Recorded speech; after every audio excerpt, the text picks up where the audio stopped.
Hello friends, ये देख सकते हो आप छोटा एम्पलीफायर है 90 वाट का।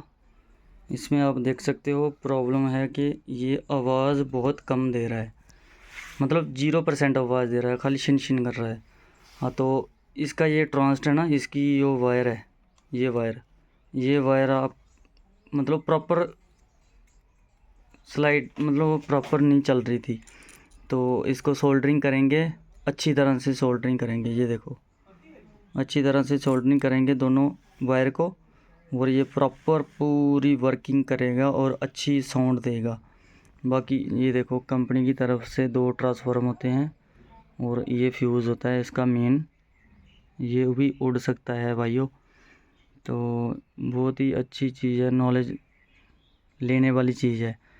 तो इसके ज़्यादातर जब भी इसकी आवाज़ ख़राब हो ना, तो ये 2 ट्रांस्ट होते हैं इसके, एक ये ट्रांस्ट, एक ये ट्रांस्ट। ये प्लीज़ दोनों चेक कीजिए, अगर इसमें कोई भी प्रॉब्लम आ सकती है। फ्यूज़ भी देख लीजिए, ये फ्यूज़ लगा है AC 1 एम्पेयर। अगर एम्पलीफायर ऑन नहीं होता हो, बिल्कुल लाइट नहीं आ रही होती, इसको भी चेक कीजिए। और अगर आवाज़ नहीं आ रही हो तो इसमें दोनों ट्रांजिस्टर को खोल के चेक कीजिए। अगर उड़ गया हो तो चेंज कीजिए, नहीं तो कभी कभी क्या होता है, वायर भी टूट जाती है। Thank you.